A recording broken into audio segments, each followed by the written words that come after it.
முக்கியமான அறிவிப்பு ஒன்று வெளியிட போறதா நேற்று சொல்லியிருந்தேன். பலரும் என்ன அறிவிப்புன்னு கேட்டுக்கிட்டே இருந்தாங்க. இந்த நிகழ்ச்சிக்கு வருகிற வரையிலும் கேட்டுக்கிட்டே இருந்தாங்க. இங்கே கூடியிருக்கிறவங்களும் நேரலையில இந்த விழாவை பார்க்கக்கூடியவங்களும் கவனமாக கேளுங்க. இந்திய நாட்டுக்கு மட்டுமல்ல, உலகுக்கே மறுபடியும் சொல்றேன், நாம இதுவரை சொல்லி வந்ததெல்லாம் இலக்கிய புனைவுகள் அல்ல, அரசியலுக்காக சொன்னவை அல்ல. எல்லாம் கல் தோன்றி மண் தோன்றா காலத்தே வாளோடு முன் தோன்றிய மூத்த குடி நமது தமிழ் குடின்னு பெருமை பொங்க நம்ம சொன்னப்போ வெற்றி பெருமை பேசுறாங்கன்னு சிலர் விமர்சித்தாங்க. அதுக்கு காரணம் தமிழ் சமுதாயத்தில் வந்து புகுந்த இழிவுகளும் அதனால் ஏற்பட்ட தேக்க நிலையும் தான் காரணம். இந்த இடைக்கால இகழ்வுகள் நீங்க காலந்தோறும் எண்ணற்ற புரட்சியாளர்கள் தோன்றினாங்க. ஐயன் வள்ளுவர், வள்ளலார் தொடங்கி அயோத்தியதாச பண்டிதர் என அந்த பட்டியல் நீளமானது. அவங்களுடைய தொடர்ச்சியாகத்தான் பகுத்தறிவையும் இனமான உணர்வையும் ஊட்டினார் தந்தை பெரியார். பண்பாட்டு ரீதியா அடிமைப்படுத்தப்பட்டு கிடந்த நமது தமிழ் இனத்தை தாழ்ந்த தமிழகமென பேரறிஞர் அண்ணா அவர்கள் தன்னுடைய சிந்தனையாலும் நயத்தாலும் தட்டி எழுப்பினார். சங்க இலக்கியத்தில் சொல்லப்பட்ட நம்முடைய வாழ்வியலை திராவிட இயக்க மேடைகள் தூரம் எடுத்து சொன்னோம், இலக்கியங்கள் படைச்சோம். முத்தமிழறிஞர் தலைவர் கலைஞர் அவர்கள் இமய வரம்பினில வீரம் சிரிக்கும், இங்கு வீணை நரம்புநில இசை துடிக்கும், அது மானம் மானம் என்றே முழங்கும்னு சங்கத்தமிழைய சாரெடுத்து நம்ம வரலாற்றை எடுத்து சொன்னார். ஆனா இந்த இலக்கிய பெருமைகள் மெய்ப்பிச்சு பறந்துபட்டு வாழ்ந்த தமிழகத்தோட புதையுண்ட வரலாற்றை மீட்டெடுத்து அறிவுலகத்துக்கு அறிவிக்கணும் என்றும் வரலாற்று படிப்பினைகள் வழியா முன்னேற்றம் நிகழ்காலத்திலிருந்து மேலும் சிறப்பான எதிர்காலத்துக்கு தமிழர்கள் வழிநடத்தப்படணும் என்றும் நம்முடைய உழைப்பை செலுத்தி வரோம். அந்த உணர்வோடு தான் நாம் இங்கே கூடியிருக்கிறோம். ஐம்பெரும் விழாவா இந்த விழாவை நடத்திக்கிட்டு இருக்கோம். இரும்பின் தொன்மையை நாட்டுக்கு அறிவித்தல், இரும்பின் தொன்மை நூலை வெளியிடுதல், கீழடி திறந்த வெளி அருங்காட்சியகத்துக்கும் கங்கை கொண்ட சோழபுரம் அருங்காட்சியகத்துக்கும் அடிக்கல் நாட்டுதல், கீழடி இணையதளத்தை தொடங்கி வைத்தல், தமிழ் பண்பாட்டை உலகுக்கு சொல்லும் விழாவா இந்த விழா சிறப்பா நடந்துகிட்டு இருக்கு. தொன்மையும் திண்மையும் வளமையும் பெருமையும் கொண்ட தமிழ்நாட்டோட சிறப்பை வெளிப்படுத்துகிற விழாவா இந்த விழாவை ஏற்பாடு செஞ்சிருக்கக்கூடிய மாண்புமிகு அமைச்சர் தங்கம் தென்னரசு அவர்களையும் அரசு முதன்மை செயலாளர் திரு உதயச்சந்திரன் அவர்களுக்கும் என்னுடைய நெஞ்சார்ந்த பாராட்டுக்கள், வாழ்த்துக்கள். இந்த விழாவின் மூலம் முக்கியமான அறிவிப்பு ஒன்று வெளியிட போறதா நேற்று சொல்லியிருந்தேன். பலரும் என்ன அறிவிப்புன்னு கேட்டுக்கிட்டே இருந்தாங்க. இந்த நிகழ்ச்சிக்கு வருகிற வரையிலும் கேட்டுக்கிட்டே இருந்தாங்க. தமிழர்களுடைய தொன்மையை உலகத்துக்கு சொல்ற ஒரு மாபெரும் ஆய்வு பிரகடனத்தை இப்போ நான் அறிவிக்க போகிறேன். இங்கே கூடியிருக்கிறவங்களும் நேரலையில இந்த விழாவை பார்க்கக்கூடியவங்களும் கவனமாக கேளுங்க. தமிழ் நிலப்பரப்பிலிருந்து தான் இரும்பின் காலம் தொடங்குச்சு. இந்திய நாட்டுக்கு மட்டுமல்ல, உலகுக்கே மறுபடியும் சொல்றேன், தமிழ் நிலப்பரப்பிலிருந்து தான் இரும்பின் காலம் தொடங்குச்சு என்ற மாபெரும் மானுடவியல் ஆய்வு பிரகடனத்தை இந்த நிகழ்ச்சியின் வாயிலாக அறிவிக்கிறேன். 5300 ஆண்டுகளுக்கு முன்னாடியே உருக்கு இரும்பு தொழில்நுட்பம் தமிழ் நிலத்தில் அறிமுகமாயிடுச்சு.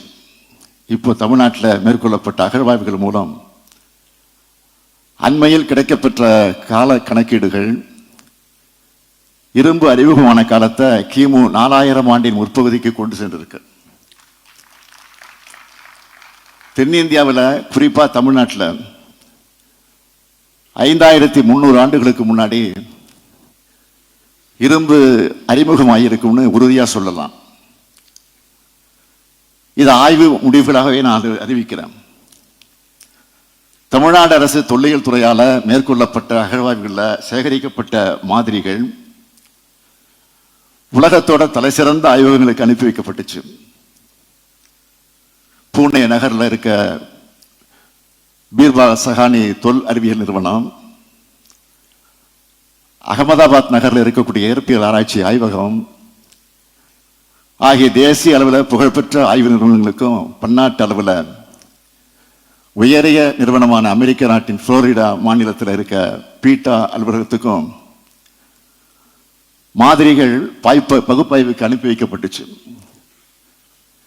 தேசிய நிறுவனங்கள்ல OSI பகுப்பாய்வுக்கும் பீட்டா ஆய்வகத்தில் கதிரியக்க கால பகுப்பாய்வுக்கும் ஒரே தாழியிலிருந்து மாதிரிகளை அனுப்பி வச்சோம்.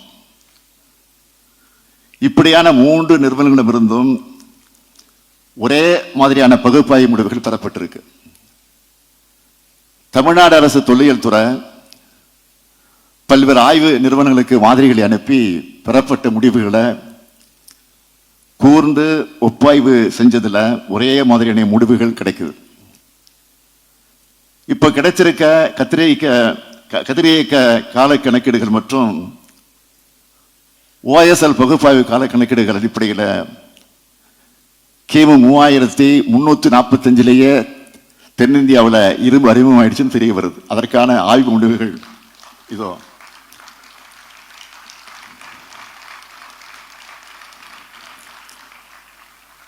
இந்த பகுப்பாய்வு முடிவுகள் வெளிநாடுகள் மற்றும் இந்தியாவில் இருக்க தொல்லியல் அறிஞர்களுக்கு அனுப்பி வைக்கப்பட்டுச்சு. அவங்க எல்லோரும் இரும்பின் தோற்றத்தையும் பண்டைய தொழில்நுட்பத்தை பற்றியும் ஆய்வு செஞ்சு வர்ற அறிஞர் பெருமக்கள். அந்த அறிஞர் பெருமக்கள் எல்லோரும் இந்த அவையில் கூடியிருக்காங்க. இவங்க எல்லோரும் ஒரு சேர தமிழ்நாடு அரசையும் தமிழ்நாடு அரசின் தொல்லியல் துறையின் ஆய்வு முன்னெடுப்புகளையும் வெகுவாக பாராட்டியிருக்காங்க. இரும்பின் காலம் குறித்த முடிவுகளுக்கு ஆதரவாகவும் கண்டுபிடிப்புகளையும் பாராட்டியிருக்காங்க. இது மாதிரி பகுப்பாய்வு முடிவுகள் ஆய்வாளர்களுக்கு புதிய உத்வேகத்தை அளிச்சிருக்கு.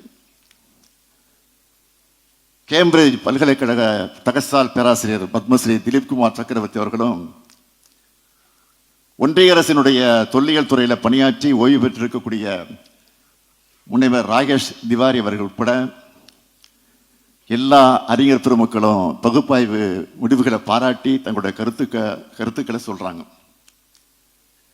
இவை எல்லாத்தையும் தொகுத்துதான் இரும்பின் தொன்மை என்ற நூல் வெளியிடப்பட்டிருக்கு. தேசிய அளவில் தொல்லியல் வல்லுநராக இருக்கக்கூடிய ஆய்வாளர்களிடம் பகுப்பாய்வு முடிவுகளை பற்றி கருத்து பெறப்பட்டு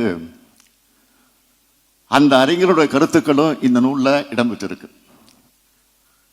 அகழாய்வு செய்யப்பட்ட இடங்கள் இருக்க இரும்பு பொருட்களோட உலோகவியல் பகுப்பாய்வும் இரும்பு தாது இருக்கக்கூடிய தொல்லியல் தலங்கள்ல எதிர்காலத்தில் மேற்கொள்ள உள்ள அகழ்வாய்வுகளும் இந்த கண்டுபிடிப்புகளுக்கு மேலும் வலு சேர்க்கும் சான்றுகளை வழங்கி தெளிவு பெற வைக்கும்.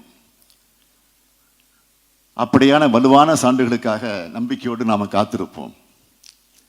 இருந்தாலும் அண்மை கால அகழ்வாய்வு முடிவுகள் வாயிலா தமிழ்நாட்டில் மட்டுமல்ல, இந்திய அளவில் மட்டுமல்ல, உலக அளவில் இரும்பு தாதுவில் இருந்து இரும்பை பிரித்து எடுக்கிற தொழில்நுட்பம் தமிழ் நிலப்பரப்பில் அறிமுகப்படுத்தப்பட்டிருக்கின்ற என்பதை நான் பெருமிதத்தோடு கூறுவோம். அதாவது 5300 ஆண்டுகளுக்கு முன்பு தமிழ் நிலப்பரப்பில் இரும்பு அறிமுகப்படுத்தப்பட்டிருப்பதை அறிவியல் அடிப்படையில் நிறுவி இருக்கிறோம்னு மற்றற்ற மகிழ்ச்சியோடு உலகுக்கு நான் அறிவிக்கிறேன். இது தமிழுக்கும் தமிழினத்துக்கும் தமிழ்நாட்டுக்கும் தமிழ்நிலத்துக்கும் பெருமை. உலக மானுட இனத்துக்கு தமிழ்நிலம் வழங்குகிற மாபெரும் கொடையின இதை நாம் கம்பீரமாக சொல்லலாம். தமிழ்த்தாயின் தலைமகனான பேரறிஞர் அண்ணாவின் பேரில் அமைஞ்சிருக்கக்கூடிய இந்த அறிவு சுரங்கத்தில் நடைபெறும் இந்த விழாவை வழியாக நான் பெருமையோடு சொல்றேன். பேரறிஞர் அண்ணா அவர்களே, இதோ நமது உயர்வான தமிழ்நாட்டை பாருங்கள், அன்று கிண்டல் கேலி பேசியவர்கள் எல்லாம், நம்மை கற்பனவாதிகள் என்று குற்றம் சொன்னவர்கள் எல்லாம் வாயெடுத்து நிற்கிறார்கள் பாருங்கள். இலக்கியத்தில் இருப்பதெல்லாம் வரலாறு ஆகாதுன்னு சிறுமைப்படுத்தி பேசியவர்கள் எல்லாம் அறிவுபூர்வமாக நம்முடைய வரலாற்றை நிரூபணம் செய்வதைக் கண்டு திகைத்து நிற்கிறார்கள் பாருங்கள். இந்தியாவோட வரலாறு இனி தமிழ் நிலத்திலிருந்து தான் எழுதப்படணும்னு நான் தொடர்ந்து சொல்லிட்டு வரேன். அதை மெய்ப்பிக்கிற ஆய்வுகளை தமிழ்நாடு தொழில்துறை தொடர்ச்சியாக செய்து வருது. இந்த ஆய்வுகள் பல்வேறு திருப்பு முனைகளையும் உருவாக்கி வருது. தமிழ்நாட்டில் நகர நாகரிகமும் எழுத்தறிவும் கிமு 6ஆம் நூற்றாண்டை தொடங்கிடுச்சுன்னு கீழடி அகழாய்வு முடிவுகள் நிறுவி இருக்கு. புறநை ஆற்றங்கரையில் 3200 ஆண்டுகளுக்கு முன்னாடி வேளாண் பயிர் தொழிலில் நெல் பயிரிடப்பட்டிருக்குன்னு சிவகல அகழாய்வு முடிவு வெளிப்படுத்தி இருக்கு. இதுக்கு முன்னாடி தமிழ்நாட்டில் இரும்பின் அறிமுகம் 4600 ஆண்டுகளுக்கு முன்னாடி இருந்த கிருஷ்ணகிரி மாவட்டம் மயிலாடுதுறை அகழ்வாய்வு மூலம் தமிழ்நாடு சட்டமன்றத்தில் நான் உலகுக்கு ஏற்கனவே அறிவிச்சிருக்கிறேன். இத்தகைய அகழ்வாய்வு முடிவுகள் தமிழ்நாட்டு வரலாற்றுக்கு மட்டும் இல்லாமல் இந்திய துணைக்கண்ட வரலாற்றுக்கு முக்கிய திருப்புமுனையாக திகழ்ந்து வருது. இது போன்ற ஆய்வுகளை தொல்லியல் துறை தொடர்ந்து செய்யணும்னு துறையினுடைய அமைச்சர் மாண்புமிகு தங்கம் தென்னரசு அவர்களையும் துறையினுடைய ஆணையரையும் நான் கேட்டுக்கிறேன். தமிழ் நிலம் தமிழ்நாடு குறித்து நாம் இதுவரை சொல்லி வந்ததெல்லாம் இலக்கிய புனைவுகள் அல்ல, அரசியலுக்காக சொன்னவை அல்ல, எல்லாம் வரலாற்று ஆதாரங்கள். உலக அறிஞர்களால் ஏற்றுக்கொள்ளப்பட்டவைன்னு மெய்ப்பிக்க வேண்டிய கடமையை நம்ம திராவிட மாடல் அரசு எடுத்துக்கொண்டுள்ளது என்று ஏற்றுக்கொண்டுள்ளது. தமிழினின் பெருமையையும் தமிழினத்தின் தொன்மையையும் உலகம் அங்கீகரித்து ஏற்றுக்கிட்ட அந்த வரலாற்று பெருமைமிக்க விழா இந்த விழா. நாம வாழுற காலத்தில், நான் ஆளும் காலத்தில் நடைபெறுவது என் வாழ்நாளில் கிடைச்சிருக்கக்கூடிய பெருமை. பெருமையிலும் பெருமை, பெறுதற்குரிய பெருமை. இந்த பெருமையை நம்முடைய குழந்தைகளிடம் நாம் எடுத்து சொல்லணும். இப்படிப்பட்ட பெருமைமிக்க தமிழ் சமூகம் உலகுக்கே வழிகாட்டும் அறிவார்ந்த சமூகமாக வளரணும்னு எதிர்காலத்துக்கான திசையை காட்டணும். பழம்பெருமையை பேசுவது என்பது புது சாதனைகள் படைக்க ஊக்கமாக அமையணும் என்பதை மாத்திரம் இந்த நேரத்தில் எடுத்து சொல்லி விடைபெறுகிறேன். நன்றி, வணக்கம்.